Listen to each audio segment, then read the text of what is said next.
President Aquino assures that the government through TESDA will continue to produce competitive workforce in the booming semiconductor and electronics industries. The president made the statement in his speech at the 14th Semiconductor and Electronics Industries in the Philippines CEOs Forum at the Bellevue, Manila in Muntinlupa City.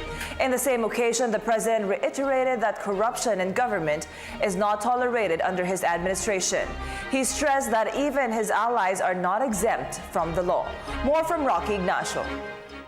President Aquino assures a better government system to encourage more investments in the country. President Aquino made a statement during the 14th Chief Executive Officers Forum of Semiconductor and Electronic Industries in the Philippines held in Alabang, Muntinlupa City. The president also recognizes the industry as government's partner to generate more jobs and opportunities for Filipinos. The reason why over the course of my administration, I've always made it a point to attend this event.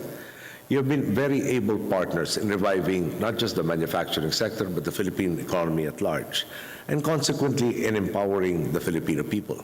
The evidence of partnership is clear as day, and perhaps the greatest example is your work with the Technical Education and Skills Development Authority. Time and again, whether here or abroad, I have pointed to our cooperation as one of the best examples of what can be achieved when the public and private sector work together.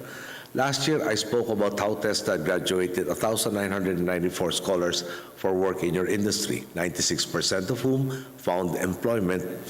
This year, the number of graduates has grown to 3,423, and we have managed to maintain the employment rate. Thank you for reminding us of all of these different agencies that you have to deal with. And I'm sure that several secretaries are present, and those that are not will be told that there has to be that coordination amongst them to, again, try to further minimize the processes that go through, and perhaps as much as possible integrate all of the databases to have that one-stop concept fully implemented. The event had for its theme Bayanihan, Building a Sustainable Future for the Philippine Electronics Industry. In his speech, the president reiterated his determination to institutionalize the righteous path of governance. He said that there is no sacred cow in the fight against graft and corruption under his watch. I'm sure the Commissioner of Customs took note of your comments, which will inspire him to further improve the work of Customs.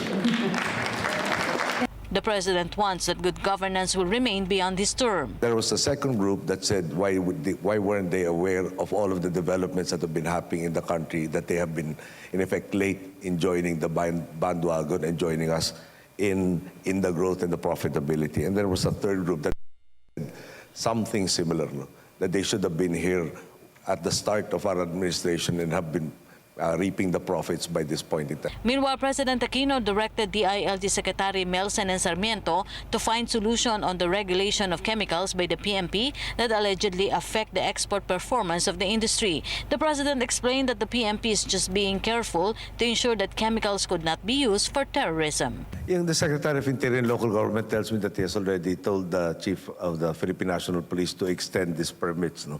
I'll leave it up to them to determine exactly how much. Now, by how long the extension will be. You have to bear in mind that the Philippines is not exempt from facing the world of terrorism. A lot of these chemicals have multi-use. But in the same token, that I don't know how many of us are aware, for instance, that fertilizer is also a controlled substance. And there are mechanisms already involved to be able to ensure that this do not fall into inappropriate hands. But unfortunately, it still does. So I think you will bear with us that there is a balancing act necessary, protecting the public welfare, and at the same time assisting you in terms of not adding undue burdens on you. For the People's Television, Ignacio.